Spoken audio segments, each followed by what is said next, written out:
Hey lovelies, Esther here, back with a Wobble reading. It's the 28th of January and I just have about 10 minutes to do this, so we'll see. I didn't get a chance to do a reading yesterday, and that's a good thing because I've actually been percolating with a little sense of a question that I need to bring to my Wobble readings and to my practice and to how I teach my practice. One of my subscribers on Sunday, I think it was, mentioned that she had been not wanting to read cards right now because of how jangled she's feeling. I may be kind of paraphrasing and misstating what she said, so apologies, Dee, if that's the case. But what I took away was really helpful for me. You know, I've been saying shuffle, don't scroll. Like in this time of overwhelming information where the world seems to be moving at a bazillion miles a minute, which is really actually, I mean, the world is always moving at the speed it's moving at, you know, but human media, human information systems are different than they used to be. And there are a lot of ways in which a very small number of people, as I've been saying, make a whole lot of money and garner a whole lot of power out of our eyeballs, right? Our clicks, our swipes, you know, our likes, right? Our thumbs up.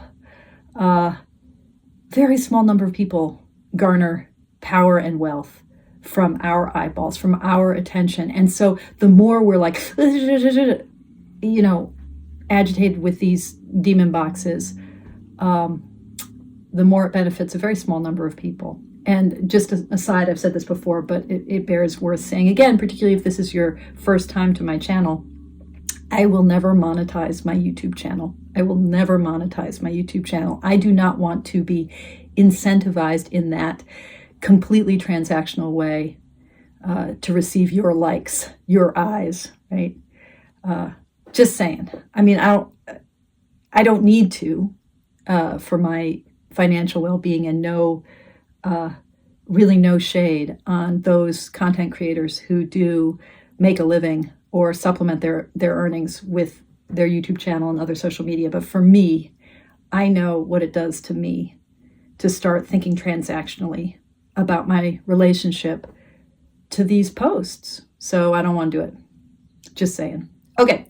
So I've been thinking, though, about that subscriber's comment that she doesn't want to shuffle right now. She doesn't want to play with her cards because it brings up, it increases the jangle, the kind of rumination that can happen when you're looking at cards, and in the aftermath when the cards are on your mind and you're just like in that spin, in that churn. And she said instead she's been doing a lot of grounding practices.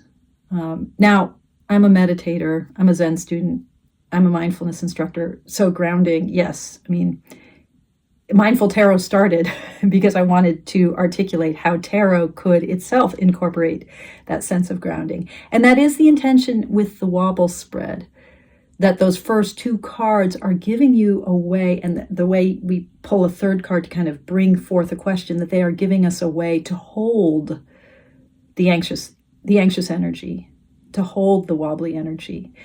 And I've had other subscribers say, well, I don't feel that wobbly right now. I feel really grounded. That's great.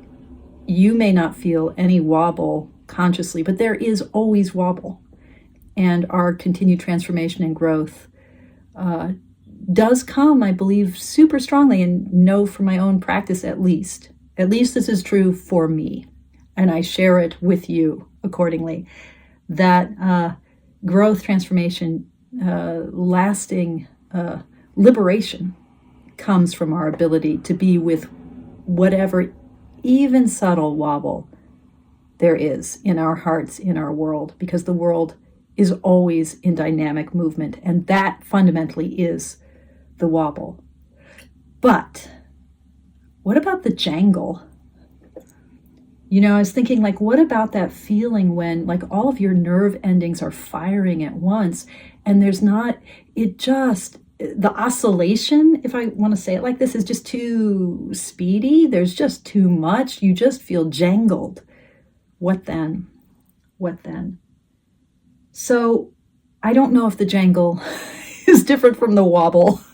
I don't know why I'm drawn to these words that sound like that. Jangle and wobble. They're very satisfying Anglo-Saxon kind of sounds, right? None of that Latinate,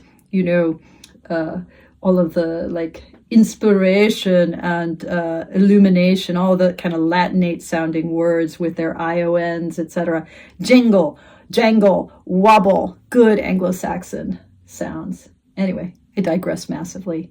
But what about the jangle? I don't know. So today's reading, I want to investigate the jangle. And I'm going to do it. I'm surprised to do it. I'm going to do it with this. I'm surprised to use this deck. This just came yesterday. I'm sure there are already unboxing videos. This is the first edition of the privately produced Victorian Tarot of the Fairies, whatever, Fairy Tarot. There we go. Right. And it's kind of an extraordinary box set. It's got so much in it. When I first opened it up, and I'm not going to do an unboxing here, I've got my certificate of authenticity. It's got some little gifts, some postcards, a really lovely little field journal. This is quite, nice, actually sewn little traveler's notebook style with drawings from the cards. And then it came with a mini deck and a regular side. Oh, and there's also a sweet altar cloth. And maybe I will open all that at some other point. Although, as I say, there are probably lots of unboxings and you don't need that from me. This is the guidebook, which is really very nicely produced with discussions of the cards. And so I pulled it out. I was like, wow, this is impressive. But my initial take was, oh, I hate this cardstock. And so I would just put it away, like in the side of my room.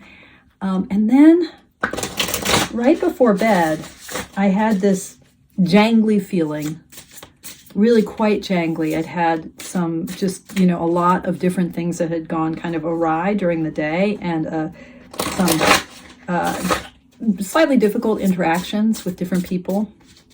And I felt just jangled, like just jostled, just shaken up in a way that was leaving me raw, a little raw. And something in me said, come back to the fairies. I'm not a big fairy person, at least I haven't been. And the artwork in this deck, I have another story about this. I might have to do a full-on video about this deck. I have another story about the Victorian Fairy Tarot. Something brought me back. And I started to shuffle the cards, and I realized that I'm an idiot, that sometimes there's a kind of cardstock that I assume is not going to be enjoyed. And then I get it in my hands, and I realize, oh, wait a minute. This cardstock is my friend. These cards want to be in my hands. And so I shuffled, and I pulled a first card, and it was the Two of Swords, the Two of Winter. And it was just really telling me, nope, don't do a reading now. Don't do a reading now. So I didn't, but here I am, wanting to explore the jangle. What that is, how to ground with it. So I think it's Paul Foster Case who talks about Two of Swords and breath, ruach. And so also that Two of Swords, just inviting breath, inviting the clarity that comes when we breathe in and breathe out, which is a very simple kind of way to work with, literally with jangled nerves, right? Just a deep breath in, hold it, and a deep breath out. People talk about box breathing or square breathing. Some of you may be super familiar with this, but this idea that you breathe in over 4 counts, hold for 4 counts, Breathe out for 4 counts. Hold for 4 counts. So in, hold, out, hold. So maybe that 2 of Swords was also, that 2 of Winter was also pointing to just this very simple grounding practice, this in and out. And bringing that now to a Wobble reading where I'm really wondering about this jangle in me, this jangly sense of all of my nerve endings firing at once, and the state of alarm in my heart. Now, right now, I don't feel that so strongly, but I did last night. And so I'm going to read for all of us 1 card, 2 card, thinking about those first 2 cards over the breath. Okay, so I'm going to actually breathe in and out as I draw my 2 cards, okay?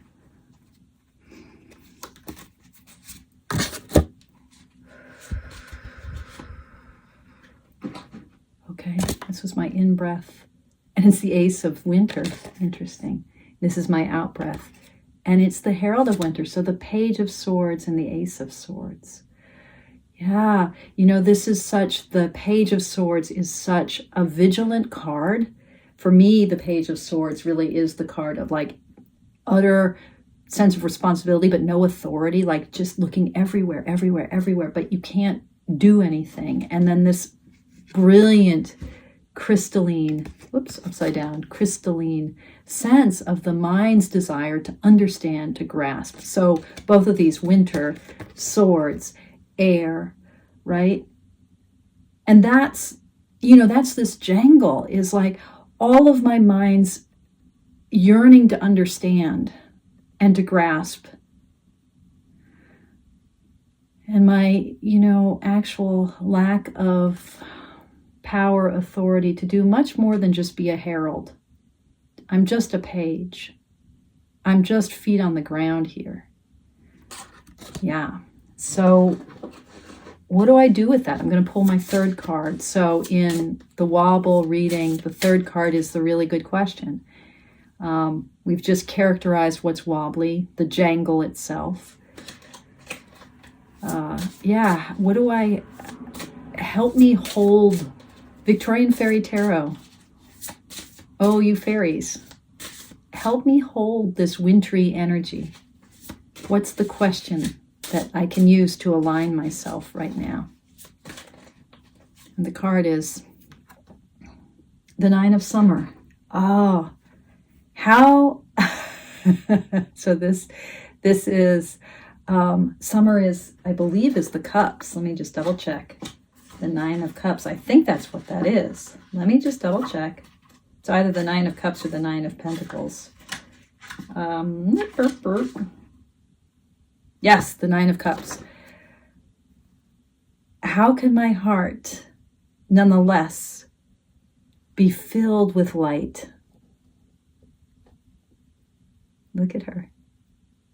How can my heart be filled with light? Can I reach for that light? Can I reach nonetheless for that light? Can I fill myself with that light?